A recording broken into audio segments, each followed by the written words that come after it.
Healthy Rebel Radio is sponsored by the Healthy Rebel app. 300 plus secretly healthy, delicious, mouth-watering dessert and treat recipes made with all-natural, whole food ingredients. Now available for download on the App Store and Google Play.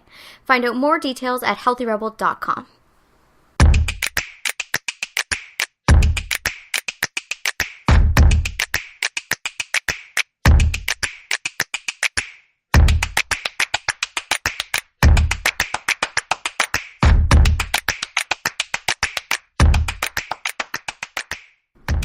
Welcome to Healthy Rebel Radio. I'm your host, Dr. David Deiser. I'm here with my Damie Health Healthy Rebel co-founder, Amy Lane. Good morning.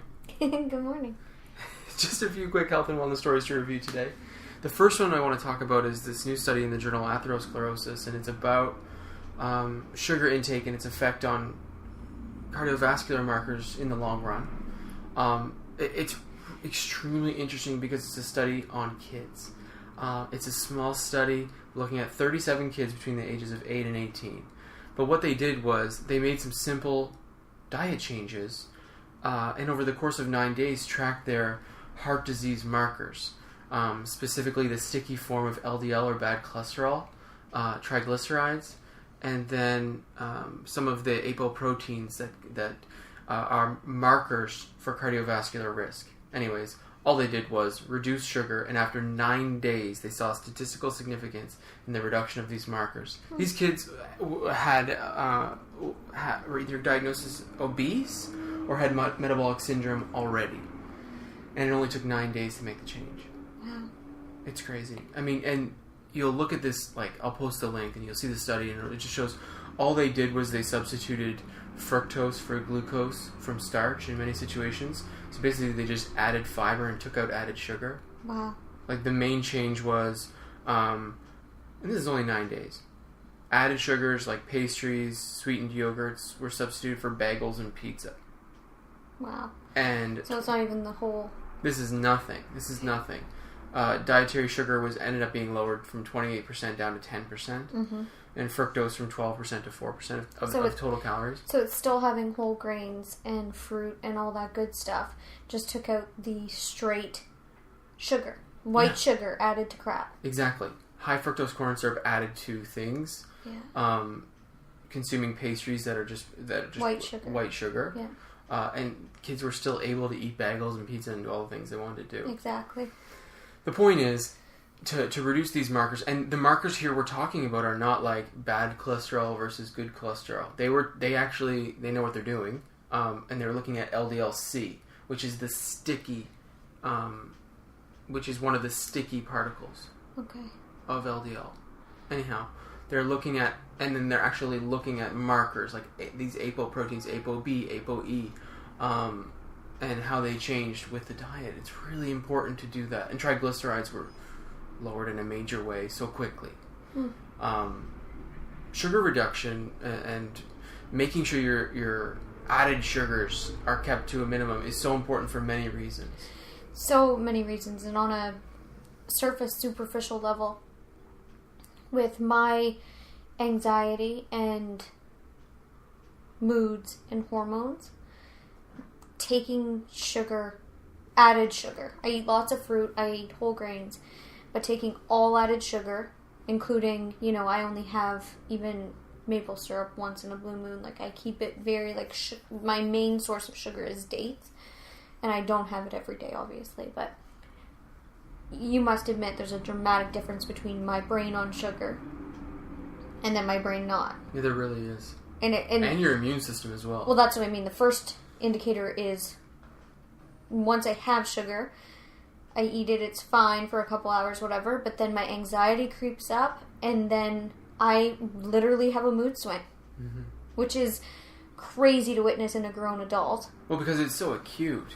I mean, because you're in tune with your body, you know when these changes are happening, and you can feel it. And then the next day, I always break out, and then that month, I'll have horrible PMS.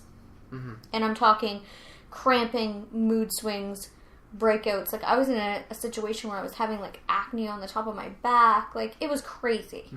And then taking out sugar for a long period of time.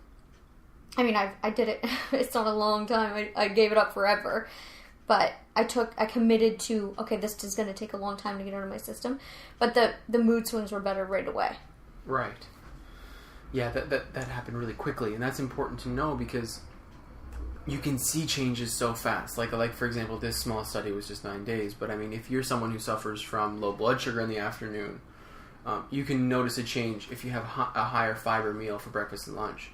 You can notice a stabilization in the afternoon. It's quite acute. One of the biggest motivators for women, I think, could be is if they understand that they could sincerely reduce the symptoms of PMS. Less cramping, less bloating, less water retention, less mood swings, reduction of breakouts. Like, I mean, I went from bad PMS to I forget all the time when my cycle was coming because it just would slip in. Mm-hmm. Right, and most people say that, you know, they can't imagine that situation because their cycles are so horrible. And that took a good, what would you say, 6 months to really kick in? It takes time. It takes so much time. And for me, I had to go all the way. Like, I had to take wine out, mm-hmm. which was my weekly treat as well. But, you know, wine has a higher sugar content. It was causing... I just surrendered to this, and it's my favorite thing. You had to make some changes. You had to alternate things. Yeah, I did. Yeah, I mean, there's so many benefits, and today we're looking at, you know, cardiovascular disease benefits, and that's the thing that's most studied, and the reason being that's how most people die: strokes. Well, those are the serious things that should be the motivator. But I'm saying most of us, superficially, if above the water, things are going well, we're not driven to make internal change. So I know for myself, you know, I self-admit, like, you know, physical appearance and how I feel drives a lot of change for me. But the beautiful thing is that the changes that are being made are actually deeply rooted in health benefits.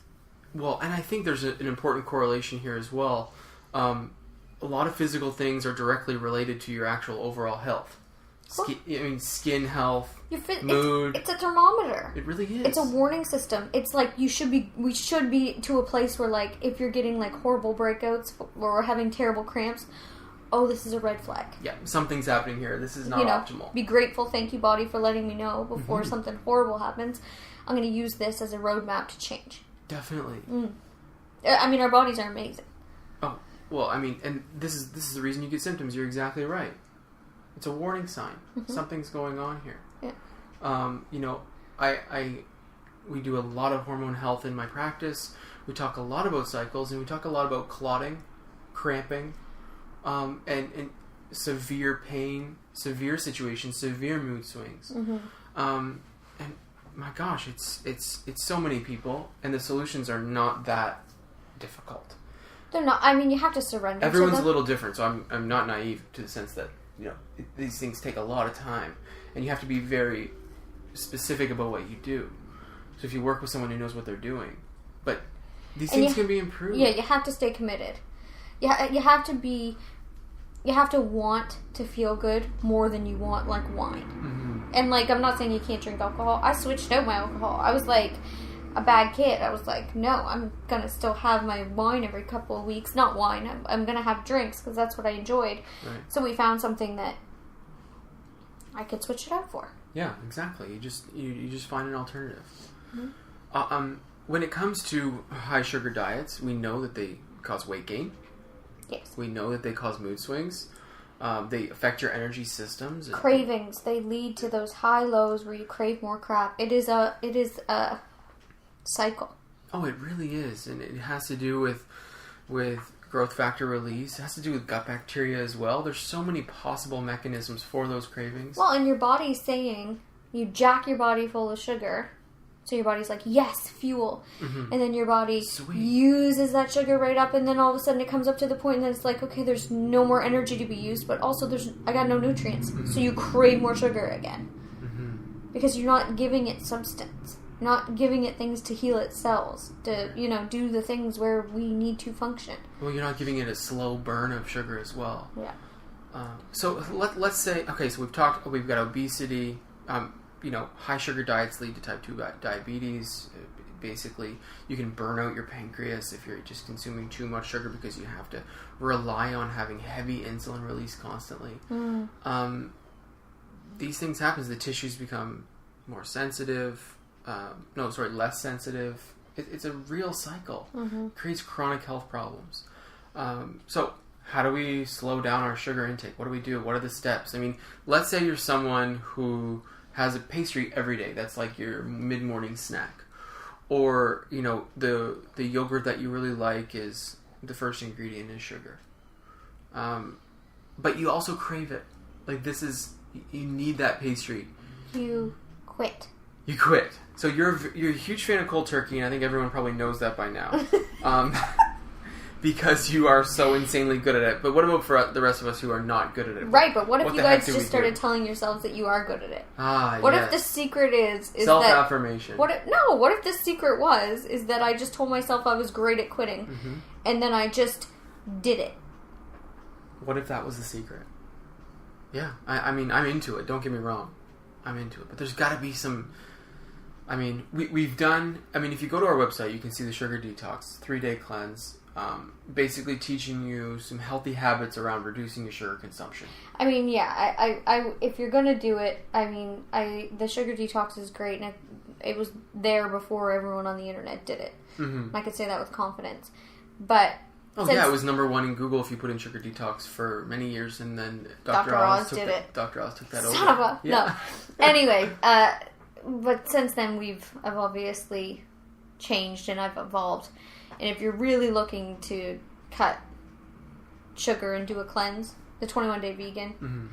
But if you're looking to actually change your life, then you do one of my real programs.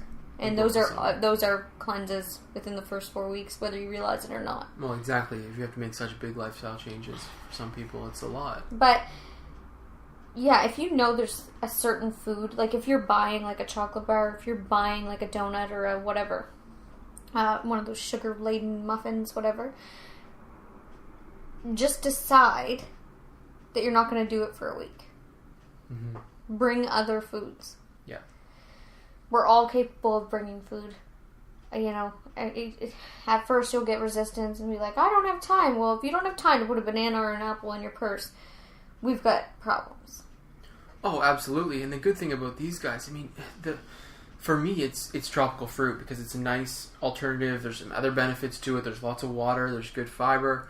And it's in season right now. Yeah, in the summer, I mean. Go with what looks delicious to you. Like right now, peaches and nectarines and all that are they're grown here in the area that we live in, and I mean they are so delicious.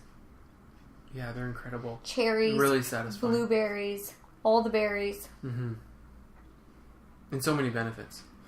I mean, so you can alternate your foods, of course. You can quit cold turkey. We've got that. At the same time, I think it's really important to eat a low glycemic but high fiber diet. That's really important. You need to feel satisfied. You can have these cravings. That's fine. You can fix those up with some really delicious fruits and berries, and sometimes the easiest transition for someone who's obsessed and is having real problems is to go to dried fruit. Yeah, I'm not into that. Well, I mean, we use it as a treat. But I think in some situations, it can be an easier transition. You're more of all or nothing. No, it's not all or nothing. It's a slippery slope for people. And people then use it to the same degree, and they're still getting that sugar jack, and then they're still craving.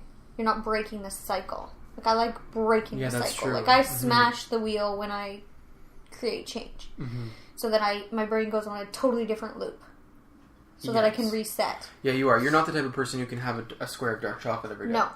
There's no such thing for me. If you're having a square, you're having the whole thing. Which I think you have to decide if you come from a compulsive or emotional eating background. And if you do, you have to be firmer with yourself. The way you would be firm with a child that needs to be changed. So you do it from a loving, deep-rooted place, but you're firm. There's no...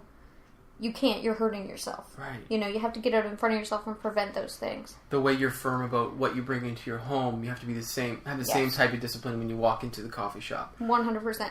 One caveat I want to say is, I'm not saying any of this is easy, and a lot of people that I'll get to, commit to the week and say they replace this muffin with an apple and 12 almonds, let's say.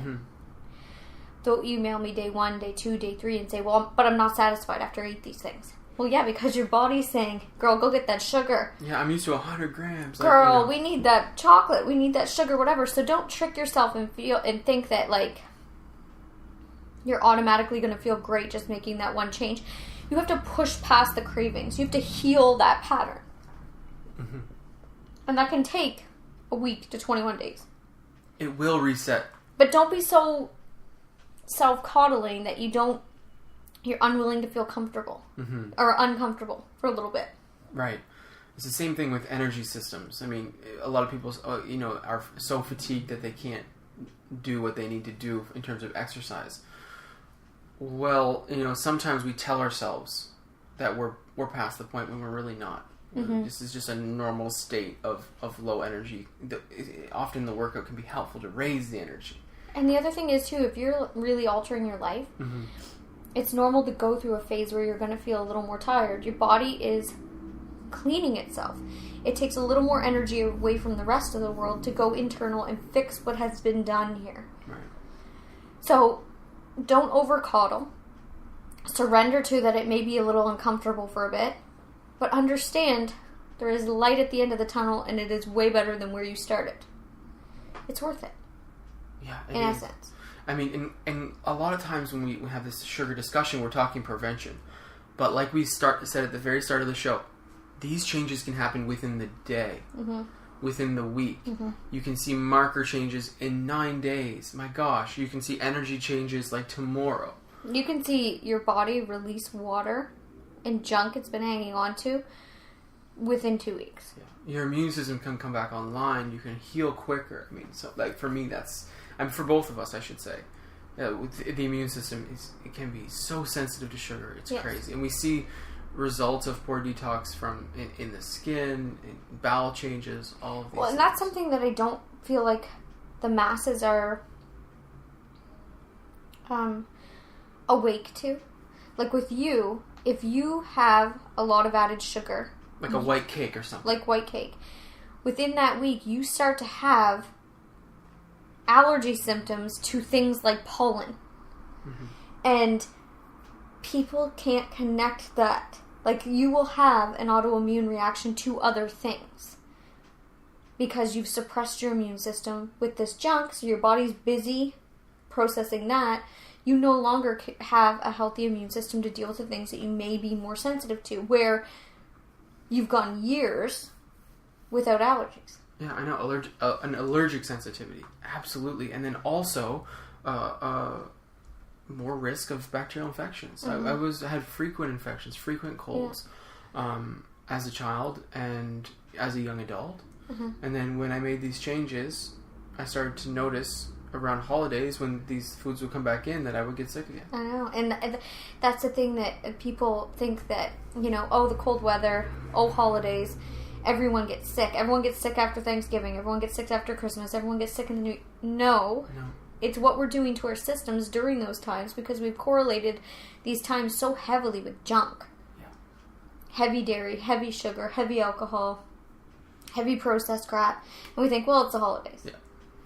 Oh, I completely... Yeah. No, sorry, go ahead. Plus, we'll find any excuse not to work out. I mean, it's Christmas. Oh, well, yeah. Heck yeah. That's why I always set... it's kind of tongue-in-cheek, but it's kind of serious. Abs for Christmas.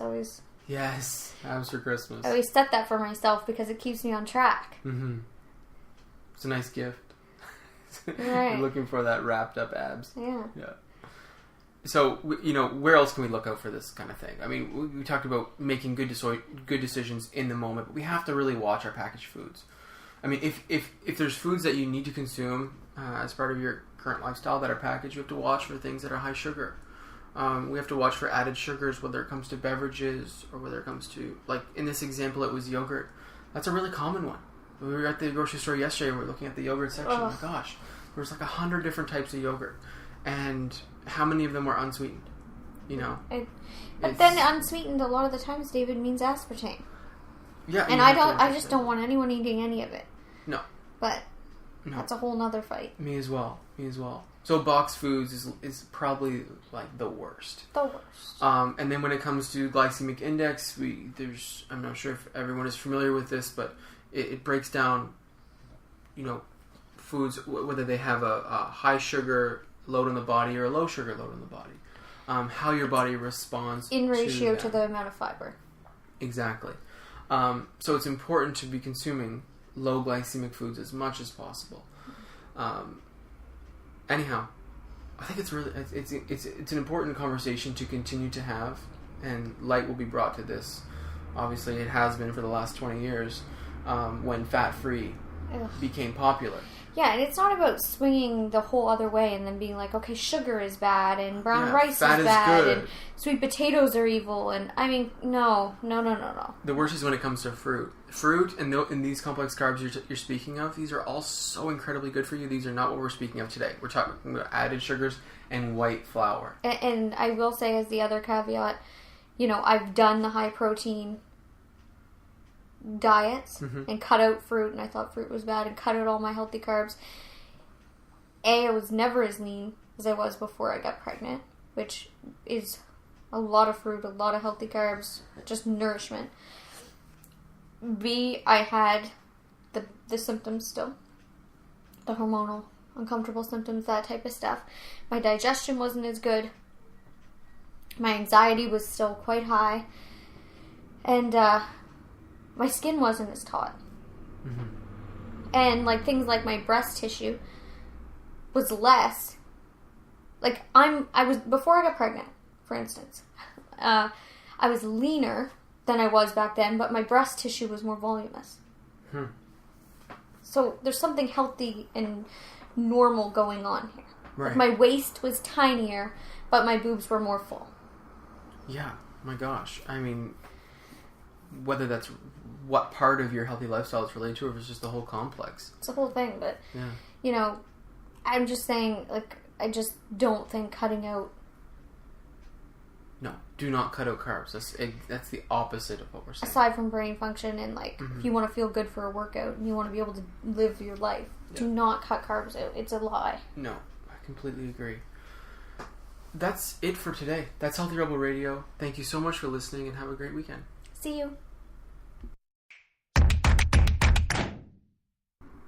Healthy Rebel Radio is presented by the online health and wellness center, DamieHealth.com.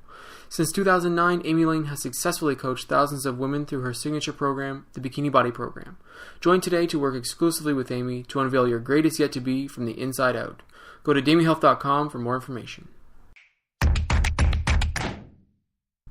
Thank you for listening to Healthy Rebel Radio. Please connect with us on our community pages on Facebook, Pinterest, and Instagram, all at the handle @DamieHealth. For weekly recipes, articles, and all our episodes straight to your inbox, join our newsletter at DamieHealth.com. You can find all the links discussed in today's episode in the show notes. Thank you for joining us, and see you tomorrow.